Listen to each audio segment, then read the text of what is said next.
আমি প্রতিদিন কিভাবে রান্না করি, কি রান্না করি সেটাই তোমাদের সঙ্গে শেয়ার করি, আর এতে আমার অনেক ভালো লাগে, তার জন্যই আমি তোমাদের সঙ্গে শেয়ার করি। তা প্রথমেই আমি আজকে দুপুরে রান্নার জন্য চলে এসেছি রান্নাঘরে, ভাত বসিয়ে দিয়েছি। তো আজকে রান্না হবে এই যে কচি কুমড়ো, একেবারে কচি কুমড়ো, সেটা আমি খোসা সমেতই কেটে নিয়েছি পাতলা পাতলা করে, সয়াবিন ভিজিয়ে রেখেছি, ডিম সিদ্ধ করে নিয়েছি, এদিকে ভাত বসিয়ে দিয়েছিলাম, তার মধ্যে আমি উচ্ছে আলু ভাতে দিয়ে দিয়েছি, মানে সিদ্ধ করে নেব, ভর্তা বানাবো। তো প্রথমে আমি ভাতটা উপর দিয়ে নিয়েছি ফ্যান ঝরানোর জন্য, তারপর আমি একটা কড়াইতে এই যে জিরে ভেজে নিচ্ছি। তো সঙ্গে সঙ্গে জিরে ভেজে এরকম বেটে তরকারিতে দিলে কিন্তু বেশি সুন্দর একটা ফ্লেভার আসে, তার জন্য আমি চেষ্টা করি সঙ্গে সঙ্গে ভেজে নিয়ে বেটে তরকারির মধ্যে দেওয়ার জন্য। ভেজে রাখলে পরে স্মেলটা যেন কেমন হয়ে যায়। তো যাই হোক, আমি এই যে জিরে ভেজে নামিয়ে নিয়েছি, তারপর আমি কড়াইতে তেল পেঁয়াজ একটু ভেজে নিয়েই আমি কুমড়োটা দিয়ে দিয়েছি, তারপরে সব মশলা দিয়ে দিলাম, কাঁচা পেঁয়াজ আর কাঁচা লঙ্কা, লবণ, হলুদ, লঙ্কা গুঁড়ো, আর একটু তেলও দিয়ে দিলাম আবার, তারপরে ওই যে একটু জিরে গুঁড়ো আর একটু ধনিয়া গুঁড়ো দিয়ে দিলাম, দিয়ে সুন্দরভাবে একটু কষিয়ে নিয়ে পানি দিয়ে ঢাকা চাপা দিয়ে আমি পাশের চুলায় রান্না হতে বসিয়ে দেবো। এটা তাহলে আস্তে আস্তে রান্না হোক, আমি অন্য একটা কড়াইতে আবারও আমি যে ডিমটা সিদ্ধ করে রেখেছিলাম সেই ডিমগুলো আমি ভাজি করে নেব।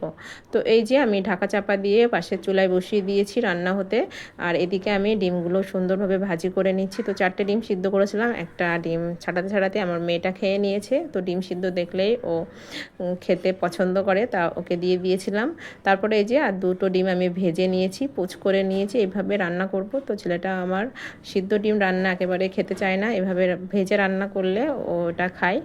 তো এই যে আমি সয়াবিনগুলোও দিয়ে দিলাম, আলু দিয়ে দিলাম একসঙ্গে, দিয়ে একটু ভাজা ভাজা করে নিয়েছি, নিয়ে লবণ, হলুদ গুঁড়ো, লঙ্কা গুঁড়ো দিয়ে আবারও সুন্দরভাবে মিশিয়ে নেব। মিশিয়ে নিয়ে আমি সিদ্ধ করার জন্য একটু ঝোল দিয়ে দিয়েছি। তারপরে আমি যখন একটু সিদ্ধ হয়ে এসেছে তখন আমি এর মধ্যে আমি বাটা মশলাটাও দিয়ে দিয়েছি, আদা বাটা, রসুন বাটা, জিরে বাটা দিয়ে একটু ঢাকা চাপা দিয়ে দিয়েছিলাম।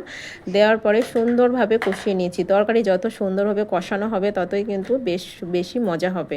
তো তারপরে আমি ঝোল দিয়ে দিয়েছি, ঝোল দিয়ে আমি একটু ফুটিয়ে নিচ্ছি। আর এদিকে আমার কুমড়োটাও সুন্দরভাবে রান্না হয়ে গেছে। তো আমি একেবারেই ঝোল রাখবো না, চচ্চড়ি করবো শুকনো শুকনো করে। তো আমি আবার একটু নাড়িয়ে দিলাম, নাড়িয়ে দিয়ে আমি আবারও একটু রান্না করে নিচ্ছি। তো এদিকে আমার সয়াবিনটা রান্না হয়ে গেছে, তো আমি এবার সাঁতলে নেব। তো নামিয়ে নিয়েছি একটা গামলায়, নামানোর পরে আমি এই যে তেল আর পেঁয়াজ দিয়ে সাঁতলে নিচ্ছি। তো তরকারি এভাবে সাঁতলালে কিন্তু তরকারি অনেক মজা লাগে। তো তারপরে একটু তরকারিটা ফুটে উঠলেই আমি ডিমগুলো উপর থেকে দিয়ে দিয়েছি, দিয়ে সুন্দরভাবে ফুটিয়ে নিয়েছি। নিয়ে ওই যে ভাজা জিরে ভেজে রেখেছিলাম সেটাই আমি বেটে দিয়ে দিয়েছি নামানোর একটু আগে। তো যাই হোক, আমার এই যে রান্না হয়ে গেছে কুমড়ো রান্নাটা, আর এদিকে আমার ডিম রান্নাটাও হচ্ছে। তো তারপরে আমি যে উচ্ছে আলু সিদ্ধ দিয়েছিলাম সেটা আমি ভর্তা বানিয়ে নিয়েছি, আর এই যে আমার সব রান্না কমপ্লিট। তো আজকের মতো ভিডিওটা এখানেই শেষ করছি।